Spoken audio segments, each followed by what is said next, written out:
Hello, xin chào các bạn đã quay trở lại với review 5 phút. Ở cuối tập trước, sau khi đến Ma Vân Tông tìm được Ma Thiên Cuồng Dao, Từ Dương đã bẻ gãy 2 cái sừng của nó để luyện đan. Đối diện với sức mạnh khủng bố đến từ nhân loại kia, con dao lông này chỉ có thể cúi đầu xin tha mạng. Đáng tiếc, Từ Dương không có ý định bỏ qua cho nó. Toàn bộ thân thể Ma Thiên Cuồng Dao đã là một bộ linh dược tuyệt hảo.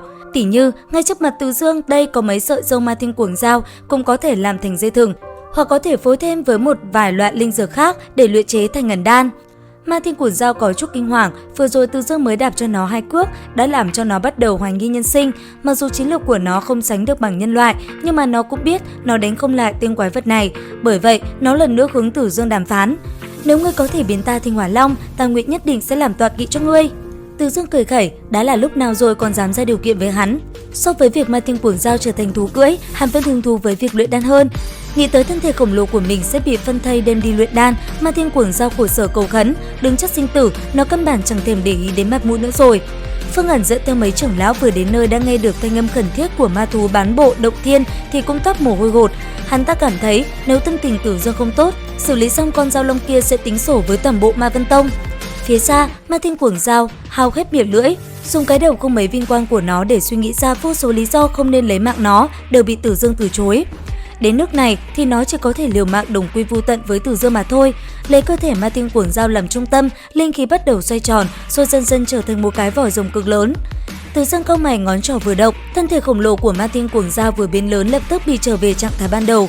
Phong bảo linh khí vừa mới tụ đến cấp tốc tiêu tan, thiên địa một lần nữa trở lại sự bình tĩnh vốn có. Đúng lúc này, có tin tức truyền đến ở Thiên Lam Tông đã xảy ra chút chuyện, bởi vậy Từ Dương không muốn dây dưa với con ma thú này nữa, trực tiếp phát động công kích, đem thân thể khổng lồ của Ma Thiên Cuồng Dao nổ tung. Ngay lúc này, đám người Phương Ẩn sắp mặt đã trắng bệch, cùng núm cúi đầu trước mặt Từ Dương, trong lòng cảm thấy vô cùng phiền muộn. Nếu hắn ta sớm biết Từ Dương lợi hại như vậy, trước đó hắn ta tuyệt đối sẽ không dám dùng thái độ đó. Nhìn bộ dạng của gã, Từ Dương có chút buồn cười. Lúc này, Phương Ẩn run run lên tiếng.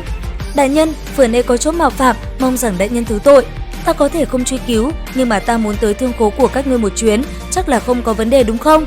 Từ Dương tin tưởng hắn hỏi như vậy, mọi người đều sẽ hiểu ý hắn. Phương Ẩn mặc dù không cam tâm, nhưng gã có thể làm gì được đây? Bởi thế hắn ngay lập tức dẫn đường đưa Từ Dương tới bảo cố. Ma Vân Tông truyền thừa hơn ngàn năm, bây giờ chính là thời điểm Ma Vân Tông cường thịnh nhất. Bảo bối tất nhiên là có không ít, đủ loại linh kiếm đan dược công pháp. Đây là tích lũy, nội tình của cả một tông môn. Những vật này mà đặt ở 1 vạn năm trước, Từ Dương còn chẳng thèm nhìn lấy một cái. Nhưng mà bây giờ Thiên Lam Tông nghèo dốc mồng tơi, trong thương khố cơ bản đã rộng tuếch, lười biếng lựa chọn, Từ Dương lấy ra nhận tích vật, đem toàn bộ cấp vào bên trong. Ngày thứ 2, toàn bộ quật Thiên Vũ bắt đầu truyền tay nhau truyền thuyết về Ma Vân Tông, bởi vì từ trưởng lão cho tới đệ tử luyện khí kỳ Ma Vân Tông đã bắt đầu xuống núi ăn xin. Từ Dương không chỉ dỡ sạch thương khố Ma Vân Tông, ngay cả sông môn khoáng đạt đế khí thế kia cũng bị mang đi nốt. Bây giờ Ma Vân Tông đã có thể gia nhập cái bang rồi. Từ Dương trở lại Thiên Lam Tông, ngày đầu tiên đã tuyên bố Từ Dương muốn ban thưởng bảo vật cho đệ tử, nên gọi hết đệ tử tập trung về quảng trường. Đám người rộn ràng chen lấn, vẻ mặt đầy sùng bái nhìn Từ Dương trên đài cao. Từ Dương tung tay lên, bảo vật chồng chất như núi bay ra giữa quảng trường. Mùi thơm ngát của đan dược, hàng quan sán bén của vũ khí chứng tỏ tất cả đều là bảo vật. Lúc này, Lăng Thanh Thủ đi tới, nhìn bảo vật chất đống như núi, không nhịn được cười mà hỏi: Lão Tổ, những vật này nhiều như vậy, không phải ngài ra ngoài cướp sạch một tông môn nào đó đấy chứ? Không sai, ta đúng là cướp sạch một tông môn. Từ Dương rất sảng khoái gật đầu nói. Lăng Thành Thủ sững sờ, vừa rồi nàng cũng chỉ tùy tiện hỏi bừa thôi, không ngờ sự thật là như vậy.